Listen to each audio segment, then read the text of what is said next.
The 7th and 10th largest wildfires in Colorado history are growing as we speak. The Ferris Fire in southwest Colorado just joined the list. It began as 3 separate fires in Dolores and Montezuma counties and has now merged to burn more than 62,000 acres.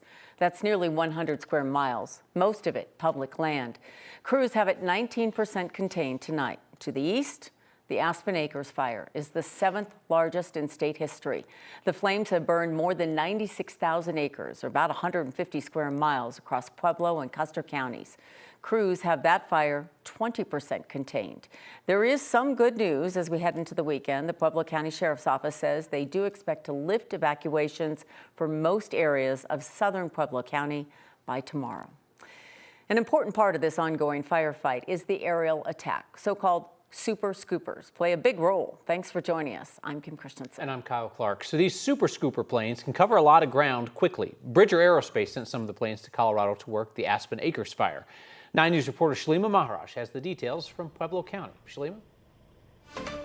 Good evening, guys. Bridger Aerospace, they have been sending planes across the country helping with the firefight for years now. And so the planes that we have back on the tarmac right now, these ones actually just landed about 40 minutes ago. They were coming from another fire, the Elk Fire, that they got sent out to. I'll step out of the way so you can see crews are actually just doing a once-over of them before they retire for the evening. The Super Scoopers, like the one stationed here in Pueblo, are being used largely to fight the Aspen Acres fires, and it only takes seconds for this type of a plane to scoop water from a lake and unleash it.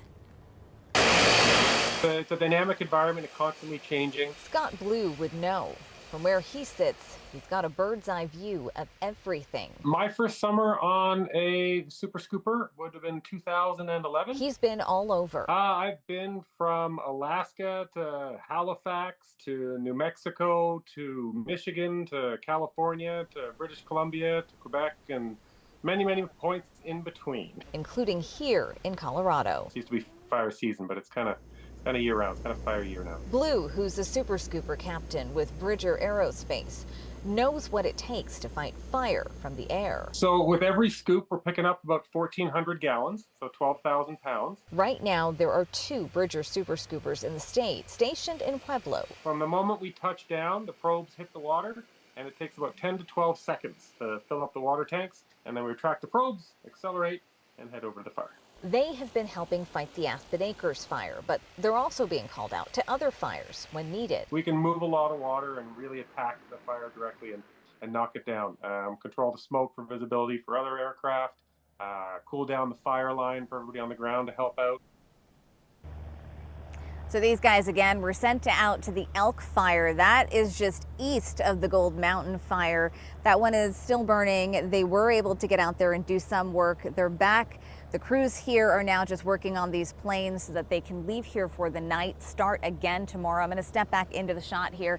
And so today we've been told that the weather has for the most part been fairly cooperative, but of course a lot of the crews are going to be looking to the skies very closely over the next several days to see exactly how Mother Nature responds and whether or not she is willing to play ball with them. Reporting live from Pueblo, Shalima Maharaj, 9 News. For nearly a week, as wildfires have spread across Colorado, one of the state's new $25 million Firehawk helicopters has been sitting idle. It just took off late this afternoon for the first time since Friday. The chopper's been sitting at the Montrose Airport, and the state says that's by design. The Colorado Department of Fire Prevention and Control tells 9 News that Firehawk is assigned to the Gold Mountain Fire outside Ouray. They say it is just one tool in the toolbox, and the fire incident management team hasn't needed it recently. Once a resource is assigned to a fire, they say they don't move it around a lot. So as that $25 million tool sits on the ground, there are other helicopters, including at least 3 other Firehawks that the state doesn't own, that are flying and working fires across the state. Those other Firehawks are dispatched at the federal level, with the cost being shared by the feds, the state, and the county where the fire is burning. Meteorologist Kathy Sabin is along now, and Kathy, we're certainly grateful for some clearer air here around Colorado, but we know that what we all could really use is maybe some moisture on the parts of Colorado that are burning. And we are seeing that tonight, Kyle, but tomorrow is our last day before we embark upon a heat wave with triple-digit high temperatures and very little chance for rain. Beautiful out there right now, cool, comfortable, good air quality, beautiful sunset. Bobby Ann sending this in from the Castle Rock area tonight, and the smoke has cleared for parts of Colorado thanks to a wind shift, so that is some good news. Temperature at 73 in downtown Denver, down from that high of 91. Radar showing the showers and storms exiting Colorado. Severe thunderstorm watch across the eastern plains has come to an end, but we're still watching areas of southern Colorado, which are still reporting some wind and some lightning, some beneficial rain showers as well around the Springfield area. And there's a bit of rain in the Aspen Springs burn area with a flash flood watch out because slow-moving storms dropping too much rain in a short amount of time actually creates issues for them. We have a nice evening tonight, only isolated showers expected tomorrow, and then we're headed for the weekend heat wave. As a matter of fact, we have heat advisories already posted for parts of Colorado. Those details ahead. Victor Marks will be the Republican nominee for Colorado governor. He's a first-time candidate for office. Marks is a ministry leader who has called his exorcism-like prayers to cast off demons the quote-unquote secret sauce of his $7 million a year ministry. Marks pulled out the narrow win, which is outside the automatic recount margin, over State Senator Barb Kirkmeyer. State Rep and MAGA pastor Scott Bottoms finished third. Kirkmeyer and Bottoms both said they will not support Marks in the general election. They've called him a fraud and a con man. Tonight, Kirkmeyer thanks to her supporters, adding, quote, "And for the record, I still have not killed anyone." Marks claims that he was forced to kill a man at age 7, and he frequently speaks about the need for people to die as part of his work as a high-risk missionary on armed missions abroad. Marks also claims to have called in a U.S. military airstrike that killed 70 ISIS fighters. And his campaign website took down a false claim that he saved tens of thousands of women and children abroad. Marks told 9 News it doesn't matter if people believe his extraordinary claims about his life, and he said this tonight. Who I am as a person, my experience, my background, my family, what we've done. And you know, that's what was attacked in the primary, and it just didn't stick because that was meant to degrade who I am, but everything's documented out there. The people accusing me, they're too lazy to go do the work, including reporters. I'll just hold still and be quiet. I'll only address things when I want to and when I'm ready. Marks has not displayed a real understanding of state policy during the race, and tonight during his celebratory live stream after he won the primary, he was flanked by his campaign manager and a spokesperson who filled in the details and hinted at policy announcements to come. Victor Marks will be a significant underdog in the general election against Democratic Attorney General Phil Weiser.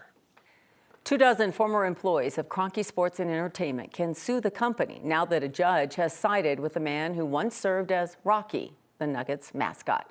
Attorneys for the former workers claim KSE used severance agreements that violated Colorado's Protecting Opportunities and Workers' Rights Act. The 2023 law sets mandatory rules for non-disclosure, non-disparagement, and liquidated damages clauses. They argue workers are owed $25,000 to $30,000 each for signing exit paperwork they didn't know may have been against the law.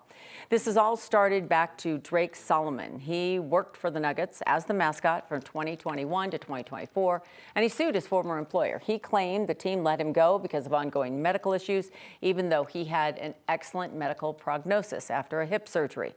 Solomon took the reins of Rocky from his father, Ken, who was the original version of Rocky, the mountain lion.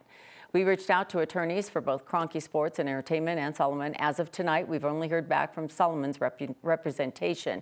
And they wrote, quote, "We are pleased to move forward with this case as a class action to vindicate the rights of all KSE employees who were presented with unlawful severance agreements," unquote. As wildfires continue to burn across our state, West Metro Fire Rescue says it's being stretched thin. 9 News reporter Colton Chavez joins us from outside their administrative offices in Lakewood after an extremely busy start to fire season. Colton. Yeah, a very busy fire start. And here at West Metro, they say they not only take care of the communities here, but they're also sending firefighters to some of those fires that are around the state. Now, Fire Chief Jeremy Metz, he tells me that it puts a pressure on his crews, and the funding to help them keep up just isn't there. Whether it's a structure fire or somebody that's in cardiac arrest or a wildfire, minutes and seconds count. For the West Metro Fire Protection District, they respond to it all. We respond to more than just house fires. Fire Chief Jeremy Metz says right now he's dealing with funding and staffing shortages while also sending crews to fires around the state. It's a strain not having enough resources just to respond to our own community's needs, but also to be called on to support other Colorado incidents when they're occurring, which leads to a lot of mental health and physical health challenges, which is unfortunately so prevalent in the fire service today. Since 2017, West Metro's population has grown by 5%, but calls for service have jumped 21%. Last year alone, crews responded to more than 42,000 calls. Not only are we constrained on how many personnel we can send to these fires, realize that our own district is in a wildland urban interface environment. Metz says funding has not kept up with the increase in population, coupled with the rise in cost over the past 10 years. Today's economy in this industry, the fire truck has more than doubled. It's $1.3 million, and it takes 4 to 5 years for us to get it. Metz says it's an issue they're still working to resolve, but one he feels should be a top priority because of what additional firefighters and paramedics mean for the communities in and around the state they serve. We have the resiliency and the number of people that we need, frankly, to respond to emergencies.